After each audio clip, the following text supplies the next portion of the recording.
Student, एक बार फिर से आपका ओके बायोलॉजी में स्वागत है। इस वीडियो के साथ ही हम शुरू कर रहे हैं अध्याय नंबर 13, जीव और समष्टियां। ये जो अध्याय नंबर 13 है ये इकाई 10 का, जिसका नाम है इकाई 10 का पारिस्थितिकी इकोलॉजी, उसका एक चैप्टर है जीव और समष्टियां। जो यूनिट पारिस्थितिकी है वो उसका मतलब है जीव और उसका जो पर्यावरण है और उस पर्यावरण के साथ जो जीव के संबंध होते हैं, उसके साथ वो जो क्रियाएं करता है, वो सारा हम इसके अंदर कंप्लीटली पढ़ने वाले हैं। तो शुरू करते हैं चैप्टर नंबर 13। और ये हमारी जो 12वीं की बुक है उसका सेकंड लास्ट चैप्टर है। और इसके बाद में केवल एक चैप्टर और बचेगा, जो लास्ट 16वां चैप्टर है, तो उसके भी नोट्स बनाए जा रहे हैं। तो आप किसी भी चैप्टर के वीडियो देखना चाहते हैं तो प्लेलिस्ट में कक्षा 12 एनसीईआरटी के नाम से टाइटल में आपको सभी वीडियो एक जगह देखने को मिलेंगे। तो देखिए अपन शुरू करते हैं। पर्यावरण, सबसे पहले देखिए ये इस चैप्टर का नाम है जीव और समष्टियां। तो जीव सजीव और समष्टियां का मतलब होता है उन सजीवों की जनसंख्या। तो सबसे पहले अपन जब पारिस्थितिकी की बात करते हैं तो कहीं ना कहीं पारिस्थितिकी सजीव और उसका पर्यावरण है, सजीव का उसके पर्यावरण के साथ एक संबंध है। तो जब हम करते हैं पर्यावरण की चर्चा, देखिए पर्यावरण क्या है, एनवायरनमेंट, कि जीव या जो सजीव होते हैं उसके चारों ओर उपस्थित जितने भी जैविक या अजैविक घटक होते हैं, जितने भी सजीव और जो निर्जीव घटक है, जो जीवों को प्रत्यक्ष या अप्रत्यक्ष रूप से यानी डायरेक्ट और इनडायरेक्ट रूप से प्रभावित करते हैं और तथा स्वयं भी एक दूसरे को प्रभावित करते हैं, तो उसे हम पर्यावरण कहते हैं। तो हमारे चारों ओर जितने भी घटक है, चाहे वो जैविक हो चाहे अजैविक हो, वो हमारे को प्रभावित करते हैं और वो एक दूसरे को भी प्रभावित करते हैं। तो हमारे चारों ओर जो भी पाया जा रहा है, जैविक या अजैविक घटक, उन सबको हम पर्यावरण कह रहे हैं। सभी सजीव जंतु अपने चारों ओर उपस्थित पर्यावरण को प्रभावित करते हैं और पर्यावरण भी जीवों को प्रभावित करता है।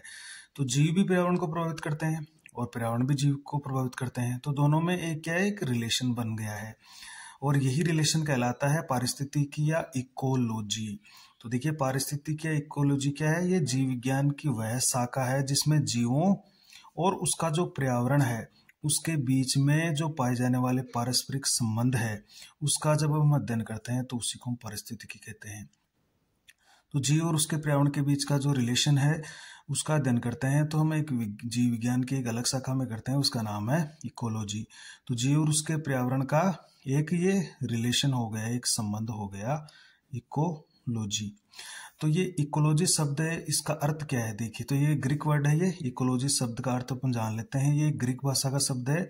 ग्रीक भाषा का शब्द है एक तो आइकोस। देखिए इसका मतलब होता है घर या ग्रह या वास स्थल जहां पर जीव रहता है, हाउस उसका। और लोगोस का मतलब आप पता है अध्ययन करना या टू स्टडी।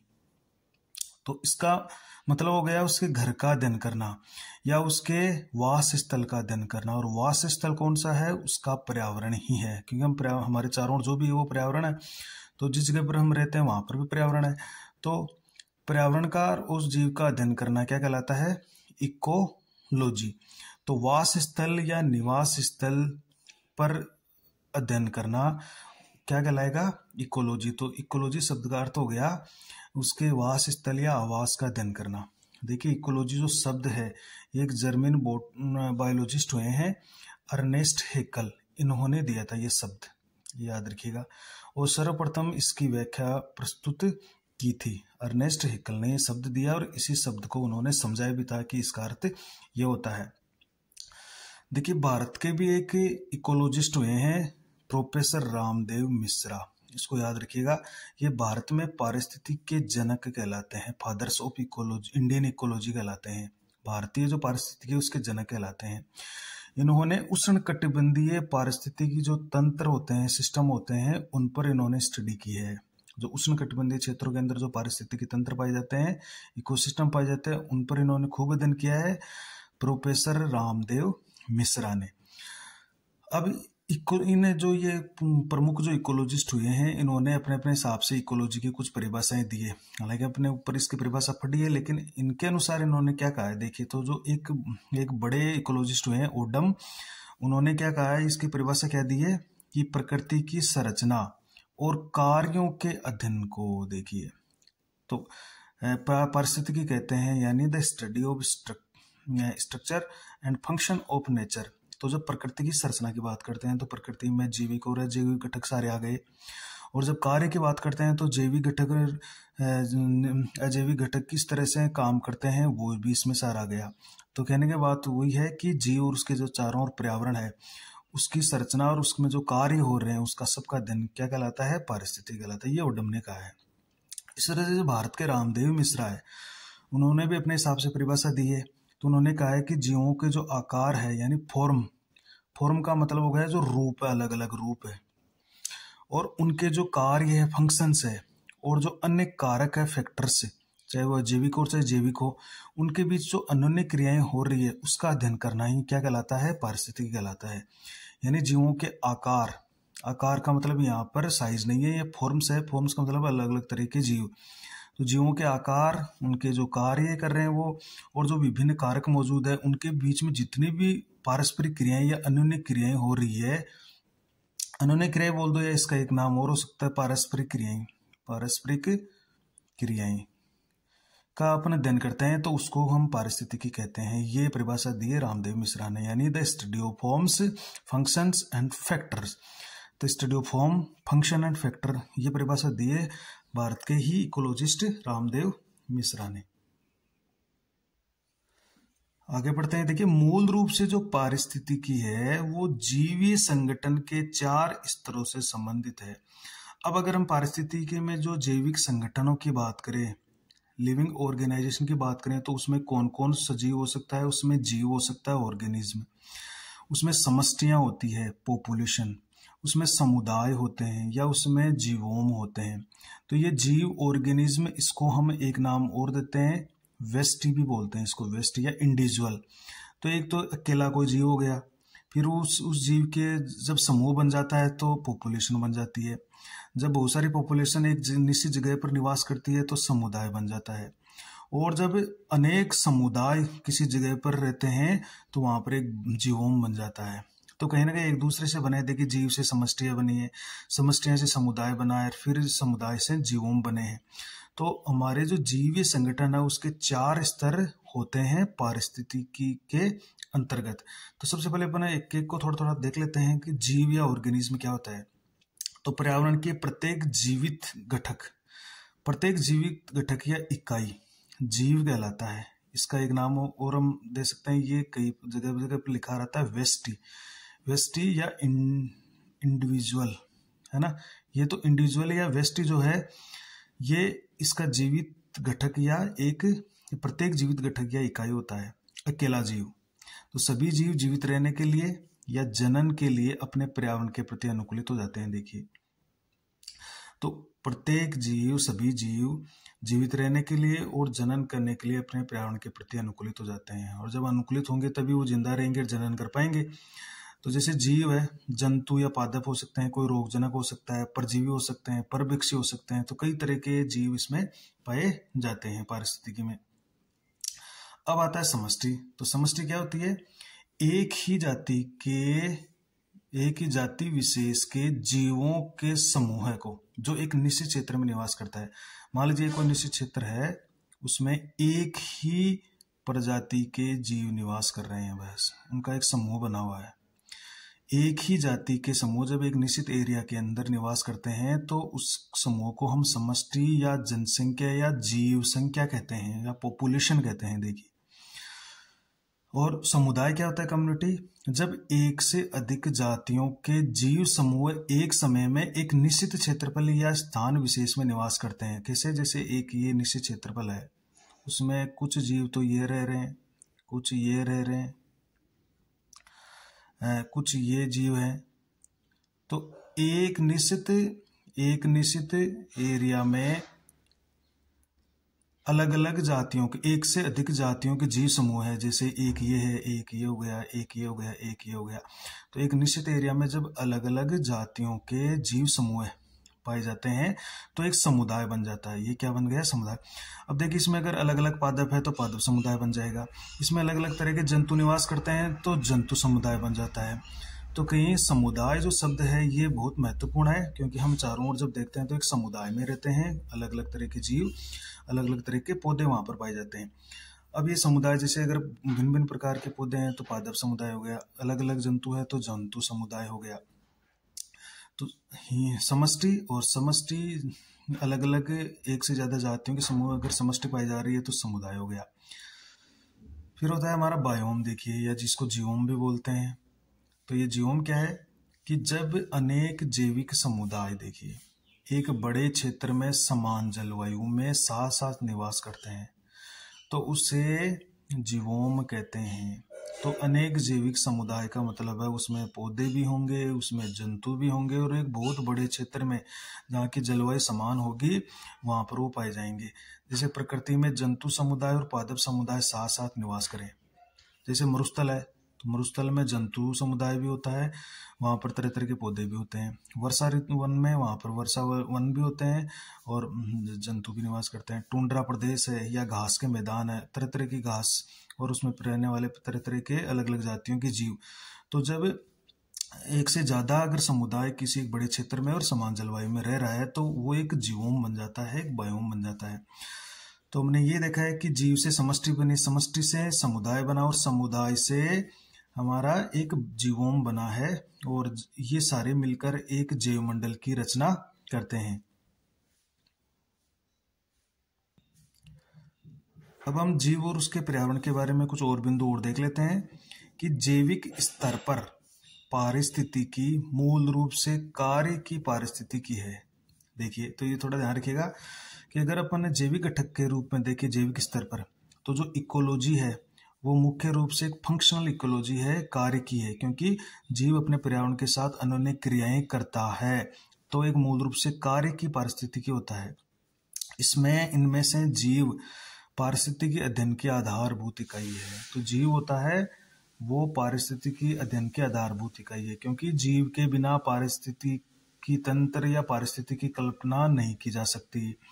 जीव अपने आप को जीवित रखने के लिए और जनन करने के लिए पर्यावरण के प्रति अनुकूलित हो जाते हैं, ये हम पहले पढ़ चुके हैं। प्रत्येक जीव अपने चारों ओर अन्य जैविक घटकों व अनेक अजैविक घटकों, जैसे अजैविक घटक तापमान है, जल है, प्रकाश है, मृदा है, इनसे पारस्परिक क्रियाएं करता रहता है। तो हम जो जिस जगह पर भी रह रहे हैं उन सभी बहुत सारे हमारे चारों जैविक घटक भी है और अजैविक घटक भी है, चाहे वो तापमान हो, पानी हो, प्रकाश हो, मृदा हो, इसके अलावा नमी हो। तो ये सारी क्रियाएं हमें प्रभावित करती रहती है और हम भी इनको प्रभावित करते रहते हैं। देखिए, तापमान की तीव्रता और अवधि में वार्षिक परिवर्तनों का कारण क्या है? तो तापमान कहीं पर बहुत ज्यादा तीव्र या लंबी अवधि तक रहता है तो उसका कारण क्या है? देखो, जो साल में तापमान में अलग अलग तरीके से परिवर्तन हो रहे हैं, कभी सर्दी, कभी गर्मी, कभी वर्षा, तो ये अलग अलग तापमान में परिवर्तन क्यों हो रहा है? तो उसका कारण क्या है? तो उसका कारण ये है वार्षिक परिवर्तन का, कि एक तो हमारी पृथ्वी का जो पृथ्वी है वो सूर्य के चारों ओर घूर्णन या परिक्रमा कर रही है। देखिए, तो एक साल में पूरी पर एक चक्कर पूरा करती है तो वो चारों ओर सूर्य की परिक्रमा कर रही है। और दूसरा कारण है कि पृथ्वी का अपने अक्ष पर घूर्णन, खुद अपने अक्ष पर भी पृथ्वी घूम रही है, और पृथ्वी अपने अक्ष पर झुकाव, अपने अक्ष पर भी घूम रही है लेकिन झुकी हुई है।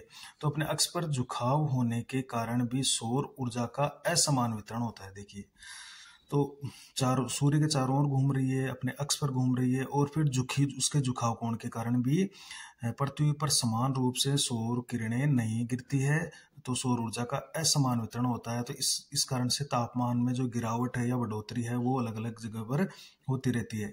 इसके फलस्वरूप क्या होती है? विभिन्न ऋतुएं बनती है। ये तापमान परिवर्तन व वर्षण मिलकर प्रमुख जीवों का निर्माण करते हैं। तो जो ये तापमान में परिवर्तन हो रहा है और जो वर्षण की क्रिया है जिसमें वर्षात या हिमपात होता है, तो ये जो घटक है ना, ये जीवों का निर्धारण कर देते हैं या जीवों का निर्माण करते हैं। जैसे मरुस्थल होता है, वहाँ का तापमान हमेशा ज़्यादा रहता है, वर्षण बहुत कम होता है। घास के मैदान में ठीक ठाक है, वर्षा वन में खूब ज्यादा वर्षण हो रहा है, तापमान में परिवर्तन कम हो रहा है। टुंड्रा के अंदर तापमान बहुत नीचे चला जाता है, वर्षण खूब ज्यादा होता है। तो इस स्थिति के अंदर वहां पर ये दो ही घटक, देखिए, तापमान परिवर्तन और वर्षण, ये एक बायोम का गठन कर सकते हैं। तो वर्षण में हम क्या ले रहे हैं यहाँ पर, वर्षा और हिम यानी हिमपात जो बर्फ गिरती है वो दोनों शामिल है वर्षण के अंदर। जैसे अपन एक चित्र के द्वारा समझते हैं इसको कि इधर हमने एक ग्राफ बन रखा है, इधर हमने एक वार्षिक तापमान ले रखा है डिग्री के अंदर, तो माइनस और प्लस में भी ले रखा है। इधर हमने औसत वार्षिक वर्षण ले रखा है। वर्षण का मतलब यहाँ पर यह है कि इसमें बरसात भी हो रही है या बर्फ गिर रही है, यह हिमपात हो रहा है। तो देखिए माइनस में जब टेम्परेचर है इधर और वर्षण है वो 50 सेंटीमीटर से कम हो रहा है, तो यहाँ पर जो बायोम बनते हैं वो उत्तरी ध्रुव और अल्पाइन टुंड्रा जैसे प्रदेश बन रहे हैं यहाँ पर, तो इनका टेम्परेचर माइनस में चलता है। और यहाँ पर वर्षण की बरसात कम होती है, लेकिन जो हिम है वो कभी कभी गिरती रहती है, वहाँ पर बर्फ जमी रहती है, कहने का मतलब ये है। फिर थोड़ा सा इसका हम वर्षण बढ़ाएं और टेम्परेचर बढ़ाएं। देखिए जो बायोम आता है वो है शंकुधारी वन। तो इस शंकुधारी वन में 0 से लेकर लगभग 10-12 डिग्री टेम्परेचर और जो वर्षा है वो 200 सेंटीमीटर तक इसकी वर्षा हो रही है। इसी तरह इसका जब अपन वर्षा कम होती है और टेम्परेचर ज़्यादा रहता है, जैसे यहाँ पर हम 10, 15, 20 टेम्परेचर वार्षिक अंतर देख रहे हैं अपन, वार्षिक तापमान एक औसत निकाल रहे हैं, औसत है ये पूरे साल का। तो मरुस्थल का हमेशा तापमान ज़्यादा रहता है। तो देखिए ये मरुस्थल इधर आ गया, तो इधर आने का मतलब है इधर बरसात भी 50 सेंटीमीटर से भी कम हो रही है इसकी। तो 50 सेंटीमीटर से वर्षा कम है और औसत वार्षिक तापमान बहुत ज़्यादा, तो यहाँ पर बन जाता है मरुस्थल। थोड़ा सा बरसात है थोड़ी बढ़ती है, वर्षा ज़्यादा होती है, टेम्परेचर भी ज़्यादा रहता है, तो बन जाते हैं घास स्थल। देखिए घास स्थल बन जाते हैं। टेम्परेचर ज़्यादा है लेकिन थोड़ी सी बरसात और ज़्यादा होती है, तो बन जाते हैं उष्णकटिबंधीय वर्षावन। देखिए टेम्परेचर बहुत ज़्यादा है यहाँ पर और लेकिन वर्षा खूब ज़्यादा हो रही है, 350-400 सेंटीमीटर तक वर्षा हो रही है, तो यहाँ पर बन जाते हैं उष्णकटिबंधीय वर्षावन। और जहाँ पर टेम्परेचर वार्षिक जो टेम्परेचर है वो उसका अंतर बहुत ज़्यादा होता है, क्योंकि सर्दियों में टेम्परेचर बहुत ज़्यादा कम हो जाता है, गर्मियों में अपने हिसाब से रहता है, और बरसात भी लगभग मध्यम श्रेणी की होती है, तब यहाँ पर बन जाते हैं शीतोष्ण वन। शीतोष्ण वन। तो ये ग्राफ उत्तरी ध्रुवीय टुंड्रा का है, ये शंकुधारी वन का है, ये शीतोष्ण वन का है, ये उष्णकटिबंधीय वन का है। इधर घास स्थल बन गए और वर्षा कम हुई तो मरुस्थल बन गए। तो इस ग्राफ में आपको प्रश्न पूछा जा सकता है, क्योंकि इसको नामांकित करके आपको XYZ या ABC लगाकर पूछा जा सकता है कि इनमें से ये कौन सा बायोम है। तो जैसे यहाँ पर यहाँ दे दिया X, यहाँ इसमें दे दिया Y, तो ये कौन सा बायोम है, इस तरह का यहाँ पर प्रश्न पूछा जा सकता है। तो औसत वार्षिक जो वर्षण है और औसत जो वार्षिक तापमान है वो देखिए निर्धारित कर रहे हैं कि कौन सा जीवोम बनेगा। तो जब टेम्परेचर ज़्यादा है वर्षा कम है तो मरुस्थल, टेम्परेचर ज़्यादा है थोड़ी सी वर्षा ज़्यादा बढ़ी घास बन गया, फिर टेम्परेचर थोड़ा ज़्यादा है और वर्षा और बढ़ी तो शीतोष्ण बढ़ गया। जब वर्षा खूब ज़्यादा बढ़ गई और टेम्परेचर सबसे ज़्यादा हो रहा है तो उष्णकटिबंधीय वर्षावन हो गए। इसी तरह से टेम्परेचर थोड़ा कम और वर्षा 200-250 सेंटीमीटर के लगभग, तो शंकुधारी वन बन रहे हैं। और टेम्परेचर माइनस में जा रहा है और वर्षा भी कम हो रही है, वहाँ पर बर्फ जमी रहती है, तो वहाँ पर उत्तरी ध्रुवीय अल्पाइन टुंड्रा जैसे बायोम बन जाते हैं। आगे की वीडियो में हम नेक्स्ट वीडियो टॉपिक इसके चर्चा करेंगे। Thank you.